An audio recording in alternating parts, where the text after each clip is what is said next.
हरे कृष्ण कृष्ण कृष्ण हरे हरे, हरे राम राम राम हरे, हरे कृष्ण कृष्ण कृष्ण हरे हरे, हरे राम राम राम हरे, हरे हरे कृष्ण जप हरे कृष्ण, ले हरि का नाम रे, हरे हरे कृष्ण जप हरे कृष्ण, ले हरि का नाम रे। हरे कृष्णा, सभी को दंड प्रणाम। मैं भी, माता जी शायद भूल गए, मैं माता जी को कॉल करके आती हूँ। आप लोगों में से कोई कर लीजिए कीर्तन।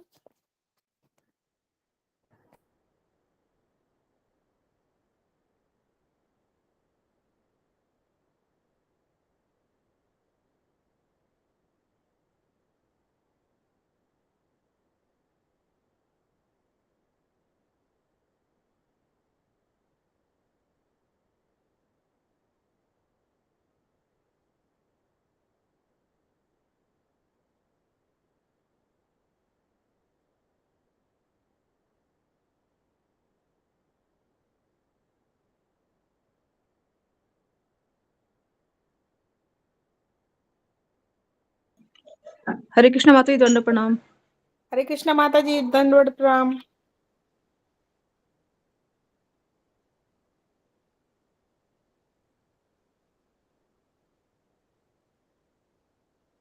माता जी आप म्यूट हैं।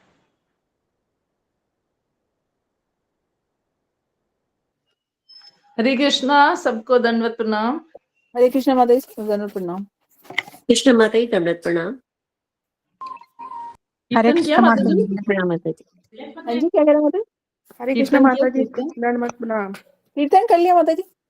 ठीक है, शुरू करते हैं। ओम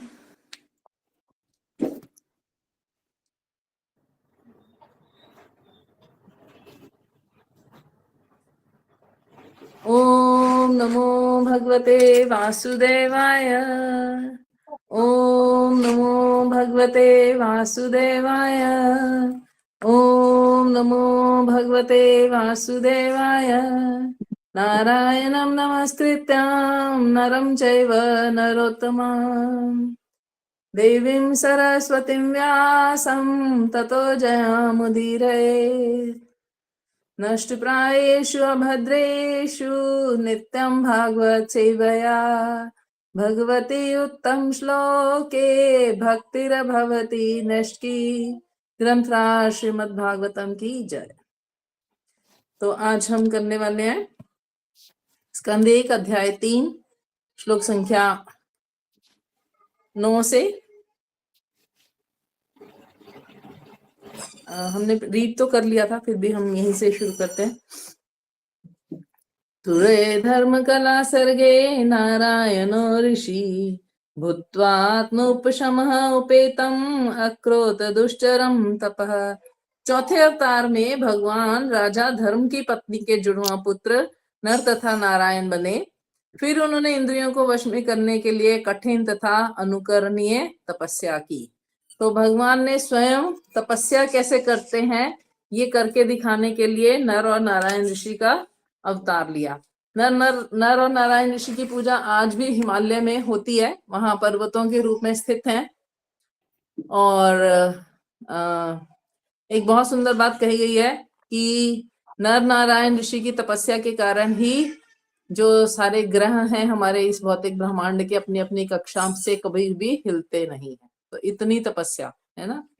तो भगवान करके दिखाते हैं कैसे हो सकती है, कितनी तपस्या हमें करनी चाहिए। उसके अगले श्लोक में कहते हैं, पंचम कपिलो नाम सिद्धेश काल विप्लुतम, प्रोवाच सुरये साख्यम तत्वग्राम विनिर्णयम। भगवान कपिल नामक 5वां अवतार सिद्धों में सर्वोपरि है। उन्होंने आसुरी ब्राह्मण को सृष्टिकारी तत्वों तथा संख्या शास्त्र का भाष्य बताया, क्योंकि काल क्रम से वह ज्ञान विनिष्ट हो चुका था। तात्पर्य में श्रील प्रभुपाद बहुत सुंदर बात कहते हैं, सृष्टिकारी तत्वों की कुल संख्या 24 है। सांख्य दर्शन में इनमें से प्रत्येक तत्व की विशद व्याख्या है। सांख्य दर्शन को यूरोपीय विद्वानों द्वारा सामान्य रूप से तत्व दर्शन कहा गया है। तो कपिल मुनि का जो दर्शन है उसको सांख्य दर्शन कहा जाता है। सांख्य मतलब संख्याओं से सुसज्जित, है ना, संख्या।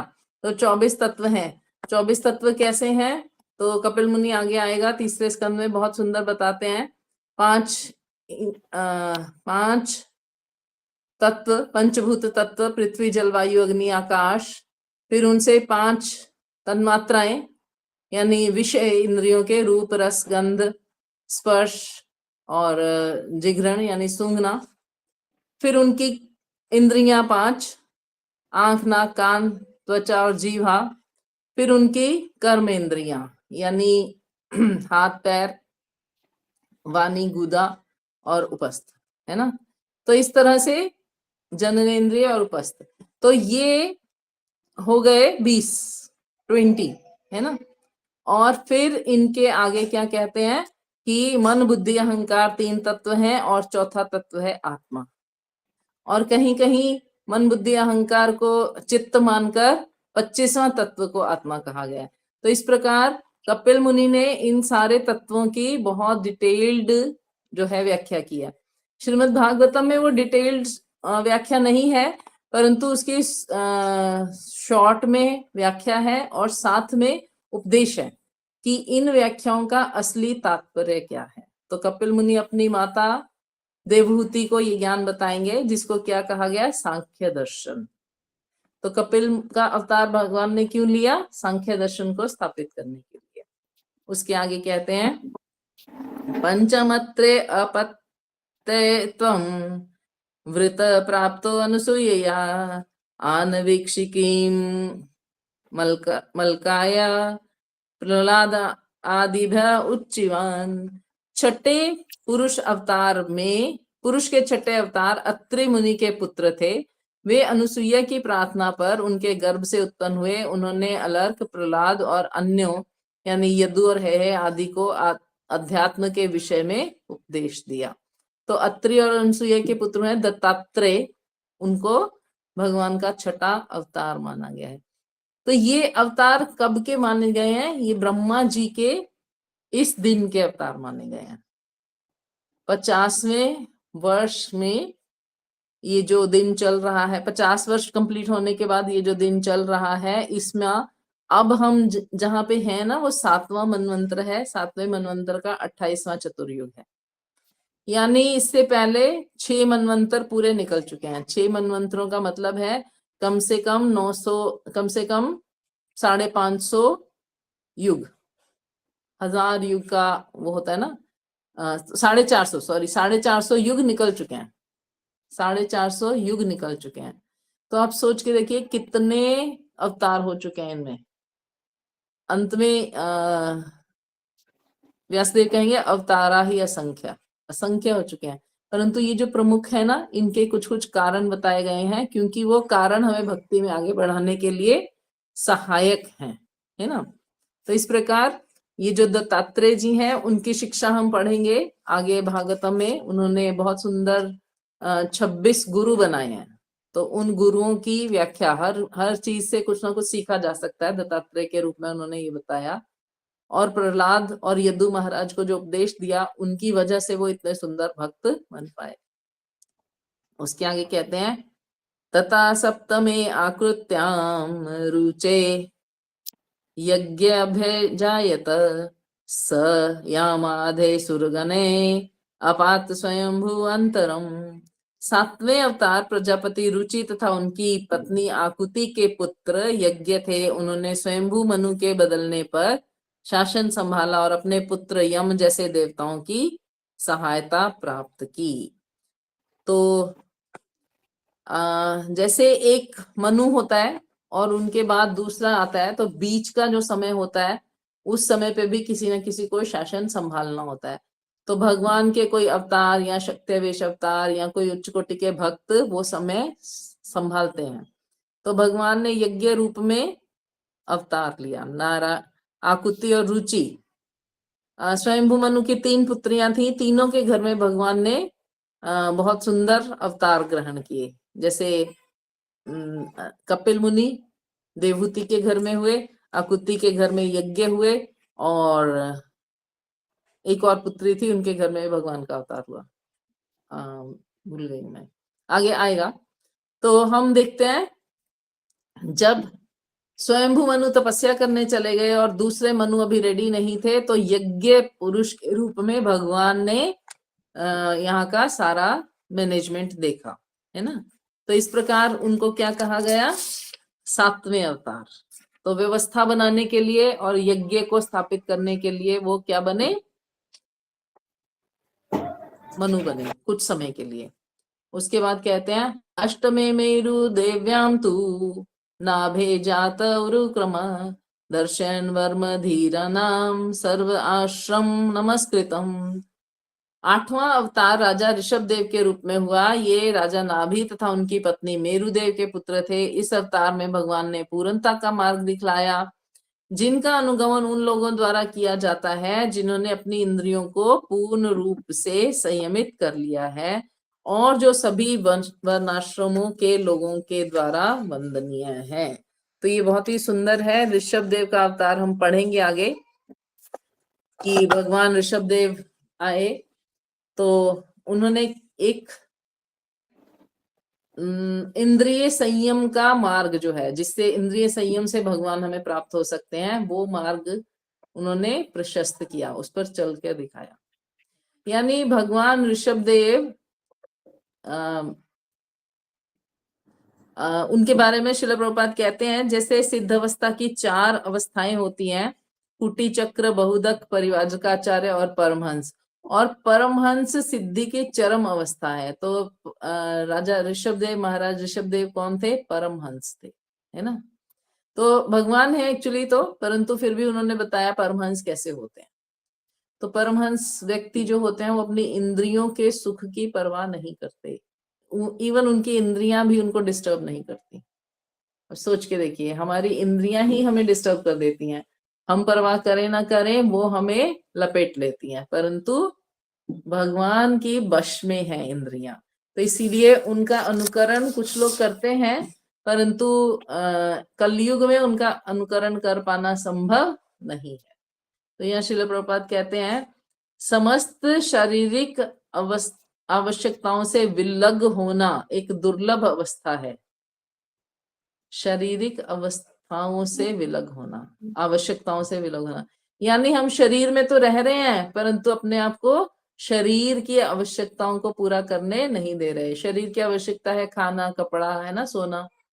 तो उन्होंने ये सब चीजें भी त्याग दी थी। वो अजगर वृत्ति अपनाई थी उन्होंने। एक जगह पे लेटे हुए हैं तो लेटे हुए हैं, कुछ आ जाए उनके मुंह में तो ठीक है, नहीं तो कोई बात नहीं। तो भगवान ऐसी वृत्ति अपना सकते हैं, परंतु प्रैक्टिकल नहीं है कलयुग के मनुष्य के लिए, है ना। इसीलिए इसको प्रचार नहीं किया गया। तो उसके अगले श्लोक में, श्लोक संख्या 14 में कहते हैं ऋषि भी याचिता भेजे नवम पार्थिवम वपु दुद्ध इमाम औषधि विप्रा तेनयम स उत्तशम। हे ब्राह्मणों, मुनियों के द्वारा प्रार्थना किए जाने पर भगवान ने 9वें अवतार में राजा पृथु का शरीर स्वीकार किया, जिन्होंने विविध उपजें प्राप्त करने के लिए पृथ्वी को जोता। फलस्वरूप पृथ्वी अत्यंत सुंदर तथा आकर्षक बन गई। तो हमारे ग्रह का नाम पृथ्वी कहाँ से आया, पृथु महाराज से। पृथु महाराज ने यहाँ पर बहुत सुंदर व्यवस्था करी, है ना। उससे पहले कुछ और नाम होगा, धरा या जो भी, परंतु पृथ्वी इसको तब से कहा जाने लगा जब महाराज पृथु, भगवान पृथु के रूप में शक्ति अवतार उन्होंने धारण किया। और बहुत सुंदर उनकी कथा आएगी, आगे हम पढ़ेंगे 4थे स्कंद में। जितने भी भगवान के अवतार हुए हैं उनका कोई ना कोई प्रयोजन साथ में बताया गया। तो पृथु अवतार में भगवान ने क्या किया, क्योंकि पृथु के पिता जो थे वो अभक्त थे, तो माता पृथ्वी ने सारी चीजें अपने अंदर छुपा ली। हम सोचते हैं पृथ्वी जड़ है, ये क्या करेगी, परंतु यहाँ से हमें पता चलता है पृथ्वी की अधिष्ठात्री देवी हैं, जो आज्ञा करेंगी ये जड़ प्रकृति वैसा ही कार्य करेगी। यानी हम अब एक बीज डालते हैं, उसको पानी देते हैं, खाद देते हैं, तो उसका पौधा बन जाता है, पेड़ बन जाता है, फल फ्रूट सब्जी जो भी लेना होता है, फिर उसके अनगिनत बीज बन जाते हैं। तो एक बीज से अनगिनत बीज उत्पन्न हो जाते हैं। गेहूं बोते हैं, एक बीज से 600 से 800 तक गेहूं के दाने निकल आते हैं। सोच के देखिए क्या कमाल है पृथ्वी का। और पृथु के शासन से पहले, महाराज पृथु, भगवान पृथु के शासन से पहले पृथ्वी में जो बीज बोया जाता था, पृथ्वी उसको खा जाती थी, उसका पौधा ही नहीं निकलता था, वो गायब हो जाता था। तो सारी प्रजा बहुत दुखी थी। तो प्रजा ने भगवान को प्रार्थना की, ऋषियों ने प्रार्थना की, तो महाराज पृथु उत्पन्न हुए और फिर उन्होंने पृथ्वी को दोहा। तो जो भी आवश्यकताएं थी जिसकी, उन्होंने वही बछड़ा बनकर लाए और पृथ्वी से वैसी वैसी वस्तुएं प्राप्त की। तो ये धरा हमें देने वाली है ना, दान देने वाली, सब कुछ देने वाली। तो परंतु उससे लेना पड़ता है, यानी योग्यता प्राप्त करनी पड़ती है। कोई भी प्राप्ति के लिए, कुछ भी प्राप्त करने के लिए हमें क्या करना पड़ेगा? अपने अंदर उस वस्तु के लिए योग्यता बनानी पड़ेगी। जैसे गुरु महाराज उदाहरण देते हैं कि शेरनी का दूध अगर किसी को चाहिए तो उसके पास सोने का पात्र होना चाहिए। बिना सोने के पात्र के आप शेरनी का दूध नहीं ले सकते। तो अगर आप किसी और पात्र में दूध दोगे तो क्या हो जाएगा? वो पात्र रीना, फट जाएगा मग्गा और नीचे दूध मत रख, सारा बिखर गंदा जाएगा। पानी आ रहा है, बाल्टी में रखे हाथ में रख। तो इस प्रकार हम देखते हैं कि पात्रता है ना। तो महाराज पृथु ने जिस जिस पात्र को जो जो आवश्यकता थी वो प्रदान किया और पृथ्वी को दोहा। तो ये पृथु अवतार के कारण, पृथु अवतार का कारण था। उसके आगे कहते हैं रूपम स जग्रहे मात्स्यम चाक्षुष दधि संपल्वे नावी आरोप्य महिमयाम अपात वैवस्वतम मनु। जब चाक्षुष मनु के युग के बाद पूर्ण जल प्रलय हुआ और सारा जगत जल में डूब गया था, तब भगवान मछली के रूप में प्रकट हुए और वैवस्वत मनु को नाव में रखकर उनकी रक्षा की। तो उसके बाद भगवान का कौन सा अवतार हुआ? मत्स्य अवतार। तो ये ना हम कई बार डिस्टर्ब होते हैं कि 24 अवतार में ये पहले आता है, 10 अवतार में ये पहले आता है, ये ऐसे होता है, ये ऐसे होता है। तो अलग अलग मनवंतरों में ना अलग अलग अवतार होते हैं और अलग अलग उनका सीरियल हो सकता है। अलग अलग दिनों में, अलग अलग युगों में कैसे भी सीरियल हो सकता है। तो यहाँ कहा गया है चाक्षुष मनु के युग के बाद, यानी जो छठे मनु थे, अब 7वां मनवंतर वैवस्वत मनु का है। तो जब छठा चतुर्युग समाप्त हुआ तो भगवान किसके रूप में प्रकट हुए? मत्स्य रूप में प्रकट हुए। तो मत्स्य रूप में प्रकट हुए और भगवान ने वैवस्वत मनु को बोला, जो चक्षुष मनु के पौत्र थे शायद, उनको बोला कि तुम सारी औषधियां, जल, जड़ी बूटियां, ये वो सब लेकर, सबके बीज लेकर एकत्रित करके यहाँ पे खड़े हो। तो सप्तऋषि के साथ वैवस्वत मनु को उन्होंने एक बड़ी सी नाव में सवार किया और अपने सींग पर, मछली का सींग होता है क्या? तो यहाँ मत्स्य अवतार में भगवान मछली सींग के रूप में प्रकट हुए। मछली के ऊपर सींग था जिसके साथ वो नाव बांध दी गई और जब तक जल प्रलय चलती रही तब तक भगवान उस नाव को सुरक्षित रखे रहे। जब जल प्रलय शांत हो गई तो उन्होंने कहा जाओ, अब तुम्हारा मनवंतर शुरू हो गया है, अब इसमें कार्य शुरू करो। तो वैवस्वत मनु के 27 चतुर्युग निकल चुके हैं। टोटल 71 होते हैं, 27 निकल चुके हैं, है ना। तो इसलिए मत्स्य अवतार हुआ। तो उसके अगले उसमें कहते हैं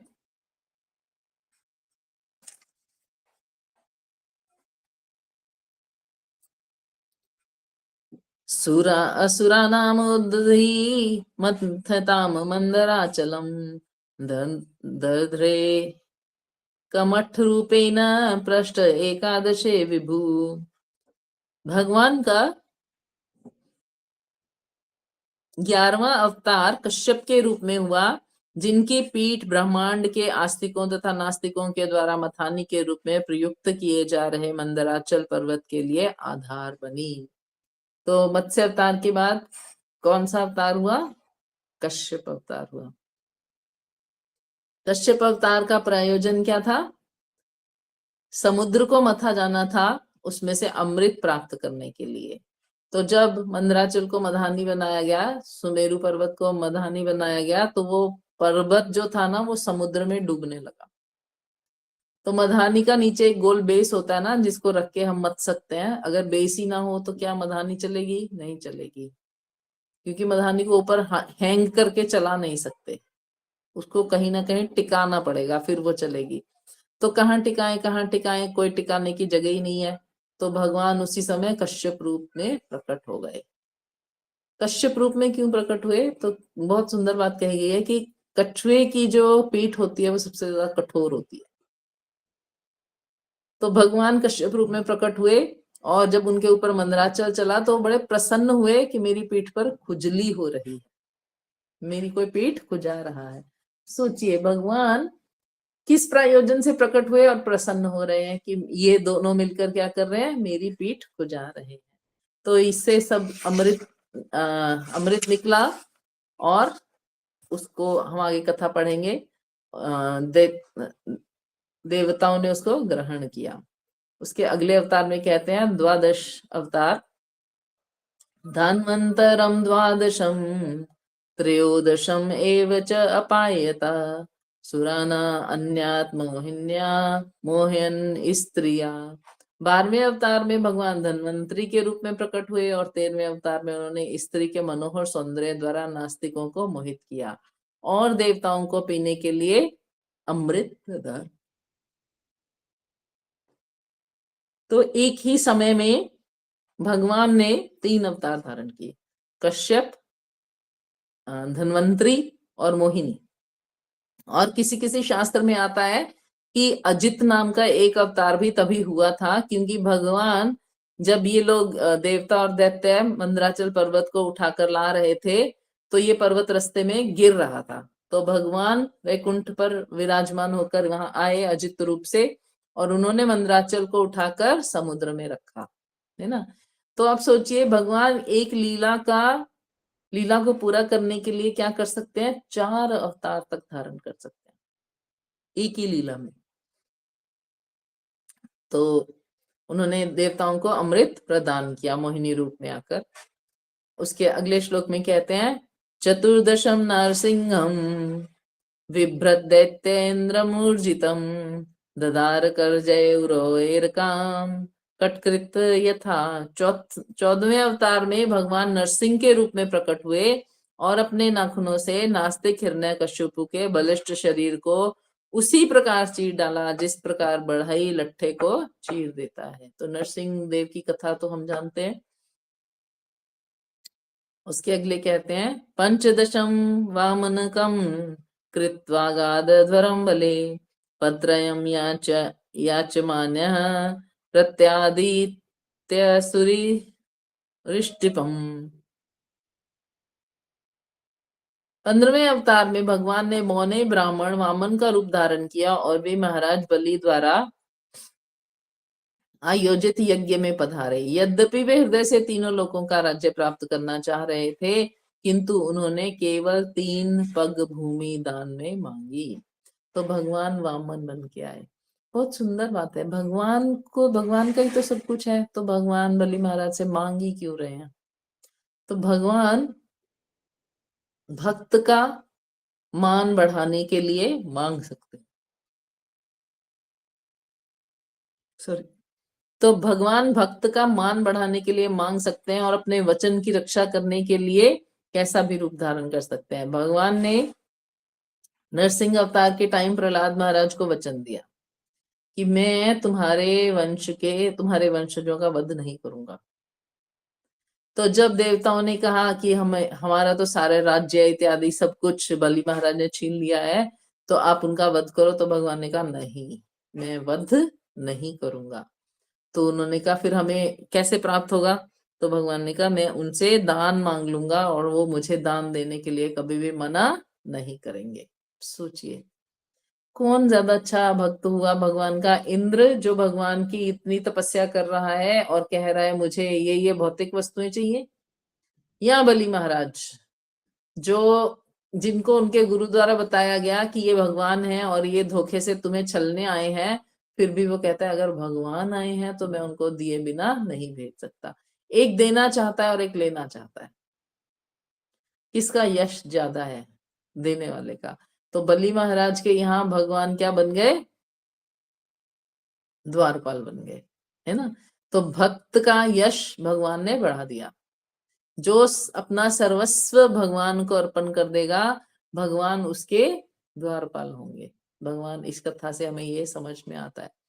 तो भक्त वत्सल भगवान, कितनी वत्सलता है भगवान में।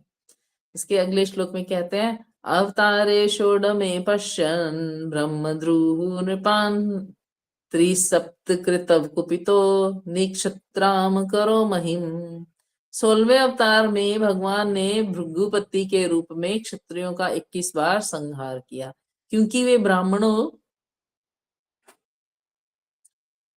के विरुद्ध किए गए विद्रोह के कारण उनसे क्रुद्ध थे। तो क्षत्रियों ने क्या किया था? ब्राह्मणों का अपराध किया था। एक राजा थे,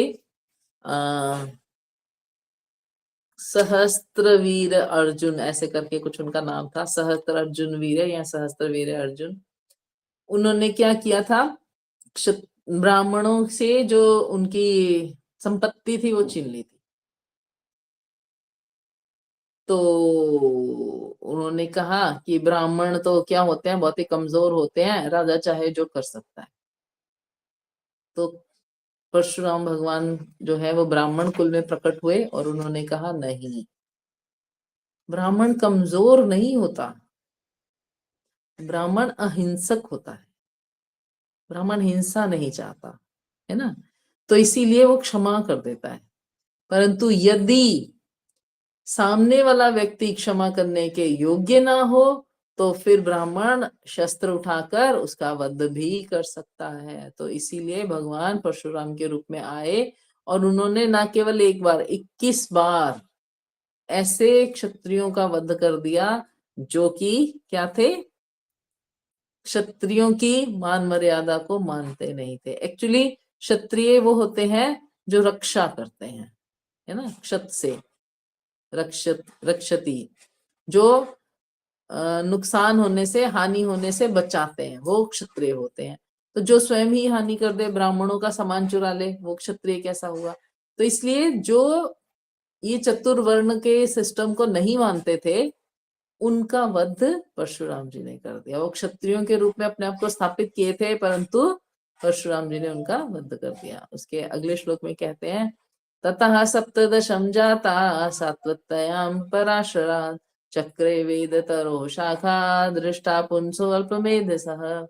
तत्पश्चात 17वें अवतार में भगवान परशुराम मुनि के माध्यम से सत्यवती के गर्भ से श्री व्यासदेव के रूप में प्रकट हुए।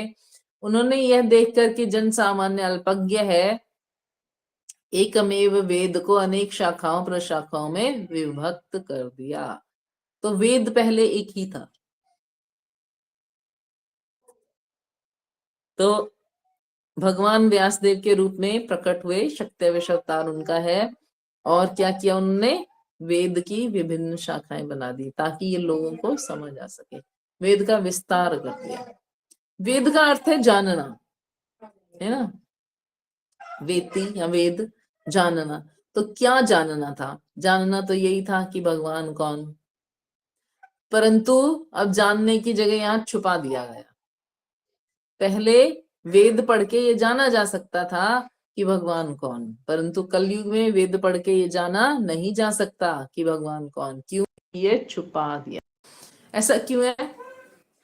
तो बहुत सुंदर बात बताई है कि कलयुग का मनुष्य वैसे तो अल्पज्ञ है, सुमंद मतयो मंद भागयो, है ना, परंतु वो क्या करेगा? अपने आप को बुद्धिमान दिखाने के लिए प्रिंटेड बुक्स पढ़ेगा और कहेगा मुझे गुरु की आवश्यकता नहीं है। तो वेद जो है ना, वो गुरु के माध्यम से हृदय में प्रकट होते हैं। इसीलिए व्यासदेव ने क्या कर दिया? वेदों को खंडन कर दिया, खंडित कर दिया, मतलब उनका विभाजन कर दिया, अलग अलग जगहों पर अलग अलग तरह से उनको रख दिया। तो उसके आगे कहते हैं, नरदेव त्वम आपन्नः सुरकार्य चिकीर्षया समुद्र निग्रहादीनि चक्रे वीर्यातरन् परम। 18वें अवतार में भगवान राजा राम के रूप में प्रकट हुए। उन्होंने देवताओं के लिए मन भावन कार्य करने के उद्देश्य से हिंद महासागर को वश में करते हुए समुद्र पार के निवासी नास्तिक राजा रावण का वध करके अपनी अति मानवीय शक्ति का प्रदर्शन किया। तो राम जी का प्रायोजन क्या था? राम जन्म का प्रायोजन क्या था? यहाँ हर जन्म का प्रायोजन बताया जा रहा है। तो राम जन्म का प्रायोजन क्या था? यहाँ पे बहुत सुंदर प्रायोजन दिया गया, देवताओं के लिए मन भावन कार्य करना। ये उद्देश्य था राम जन्म का, कि जो देवता चाहते हैं वो मैं कर सकता हूँ, वो लीला में कर सकता हूँ, है ना। तो उन्होंने क्या कर दिया? रावण का वध कर दिया, क्योंकि देवता चाहते थे रावण का वध कर दिया जाए। रावण ने देवताओं को बंदी बना रखा था। तो अगर आप देखो कभी रावण का पिक्चर, जो भी किसी विद्वान व्यक्ति का बना हुआ हो, तो उसमें उसके सिंहासन के नीचे सभी देवता हाथ बांध के खड़े हैं रावण के, और जो शनिदेव है उनको तो उन्होंने पैरों में डाल रखा था बांध के। अब सोचिए कैसा था रावण। तो सभी देवताओं ने मिलके भगवान से प्रार्थना की कि भगवान हमारी यहाँ से रक्षा कीजिए। तो भगवान राम रूप में आए, उन्होंने ये लीला करी। जो भी माता सीता का हरण और ये वनवास, ये वो सब क्यों हुआ? क्योंकि देवताओं का प्रिय मन भावन कार्य करना था। क्या देवताओं का मन भावन कार्य था? रावण का वध, इस पृथ्वी को पाप से मुक्त करना। तो और देवताओं का मन भावन कार्य क्या वध हो सकता है? देवता तो सत्वगुणी होते हैं, वो किसी का वध क्यों करवाना चाहेंगे, है ना। तो रावण का उद्धार भी देवताओं का प्रायोजन था, क्योंकि देवता जानते हैं कि ये कौन है, जय विजय है ना। तो किसी वजह से ये रावण और कुंभकर्ण बन गए हैं, इनका उद्धार होना चाहिए। प्रभु अब बहुत समय हो गया इनको यहाँ ऐसे कष्ट पाते हुए। तो हम देवताओं के मन भावन कार्य में दोनों चीजें समझ सकते हैं। एक, यदि हम ऊपरी दृष्टि से समझें तो हम कहेंगे कि देवता चाहते थे रावण को मारा जाए और उनको उनकी जगह पुनः स्थापित किया जाए। दूसरा, यदि हम समझने का प्रयास करें आत्मा के लेवल से, तो देवता जानते थे ये जय और विजय हैं, ये पुनः वैकुंठ जाएंगे, वहीं स्थापित होंगे, ये यहाँ रहने वालों में से नहीं है। तो इसीलिए उन्होंने कहा भगवान आप आइए, अब इनको वैकुंठ ले जाइए। तो भगवान आए और इनका वध किया। तो ये राम की लीला है ना। राम जी का जन्म क्यों हुआ, उसका प्रायोजन यहाँ बताया गया है कि उन्होंने क्या किया? अति मानवीय शक्ति का प्रदर्शन किया। अति मानवीय शक्ति है ना। देखो पत्थर तैर रहे हैं पानी में, अभी भी तैर रहे हैं। कितने लाखों साल हो गए राम जी को गए हुए, अभी भी पत्थर तैर रहे हैं, है ना। तो उसके आगे कहते हैं एको न विषय विशिति में वृष्णिषु प्राप्य जन्मनि राम कृष्ण इति भुवा भगवान हरत धर्म। 19वें तथा 20वें अवतारों में भगवान विष्णु वंश में यदुकुल में भगवान बलराम तथा भगवान कृष्ण के रूप में अवतरित हुए, और इस तरह उन्होंने संसार के भार को दूर किया। तो 19वें तथा 20वें अवतार में, तो 24 अवतारों की बात यहाँ सुनाई जा रही है। तो उसके अगले कहते हैं, यहाँ समझ में आ गया हमें बलराम और कृष्ण की बात हो रही है। ततः कलो संप्रवृत्ते समूहाय असुरद्विषां बुद्धो नाम्ना अंजन सुतः कीकीटेषु भविष्यति। तब भगवान कलयुग के प्रारंभ में गया प्रांत में अंजना के पुत्र बुद्ध के रूप में उन लोगों को मोहित करने के लिए प्रकट होंगे जो श्रद्धालु आस्तिकों से ईर्ष्या करते हैं। तो बुद्ध भगवान का अवतार है, उसका प्रयोजन क्या है? लोगों को मोहित करना। देखो भगवान, हम सोचते हैं कि हम मुंह में क्यों आए, कई बार मन में आता है ना कि अच्छा होता मुंह में ही ना आते तो भगवान के पास ही रहते। तो भगवान स्वयं प्रकट हो जाते हैं मोहित करने के लिए। यदि मोहित नहीं होंगे तो लीला नहीं चलेगी। परंतु ये फेथ रखना कि हाँ मोह इसलिए हो रहा है क्योंकि लीला चल रही है, क्योंकि हमें इसमें पार्टिसिपेट करना है, क्योंकि हमें इसमें बाहर निकलने का रास्ता ढूंढना है। ये नहीं है कि यही हम तो यही करेंगे तो हमारा होगा नहीं। उसके अगले श्लोक में कहते हैं अथ सो युग संध्याम दस्यु प्रायेषु राजसु जनिता विष्णु यशसो नाम कल्कि जगत कल्कि जगतपति। तत्पश्चात सृष्टि के सर्वे सर्वा भगवान 2 गुणों के संधि काल में कल्कि अवतार के रूप में जन्म लेंगे और विष्णु ऋषा के पुत्र होंगे। उस समय पृथ्वी के शासक लुटेरे बन चुके होंगे, है ना। तो यहाँ क्या कहा जा रहा है, अंतिम अवतार कौन होगा, कल्कि, है ना। उनको 24वां अवतार कहा गया है। तो ये 24 अवतारों की कथा है, भगवान के 24 अवतार। तो हर अवतार का कारण बताया है। कल्कि अवतार का क्या कारण है कि लुटेरों का वध कर देंगे। तो इसके अगला श्लोक जो है वो कंक्लूजन है। कहते हैं अवतारा ही असंख्यया हरे सत्व निधे द्विजा यथा अविदासीनः कुल्या सरस सहस्त्रशः। ही ब्राह्मणों, भगवान के अवतार उसी तरह असंख्य हैं जिस प्रकार अक्षय जल के स्रोत से निकलने वाले असंख्य झरने। तो जैसे झरने में पानी की बूंदें निकलती हैं, लहरें निकलती हैं, धाराएं निकलती हैं, उसी प्रकार भगवान के अवतार असंख्य हैं। तो फिर ये इतनी काउंट क्यों करे, क्योंकि इनके जो कार्य थे वो अभी भी हमें प्रभावित करते हैं और हम उन कार्यों की सहायता से भक्ति में आगे बढ़ सकते हैं। देखो भगवान राम आए, उन्होंने रावण का वध किया, सरयू में अयोध्या के लोगों को लेके चले गए साकेत। तो हमारा कैसे कल्याण करेंगे, उनकी कथा से हमारा कल्याण हो रहा है। ऐसे कृष्ण आए, जगह जगह अपनी चिन्ह स्थापित करके चले गए, तो हमारा कल्याण कैसे। हम उनकी कथा लीला सुनते हैं, वहां जाके देखते हैं तो हमारा विश्वास दृढ़ हो जाता है। तो जितना दृढ़ विश्वास हो जाएगा उतनी ही जल्दी आपको आंसर मिल जाएंगे। हरे कृष्णा। तो आज हम यही विराम देते हैं, कल हम इससे आगे करेंगे। वंशा कल्पतरुभ्यश्च कृपा सिंधुभ्यैव च पतितानां पावनेभ्यो वैष्णवेभ्यो नमः। धनकटी वैष्णव वृंद की जय, शिल प्रभुपाद की जय, गुरु महाराज की जय। हरि बोल।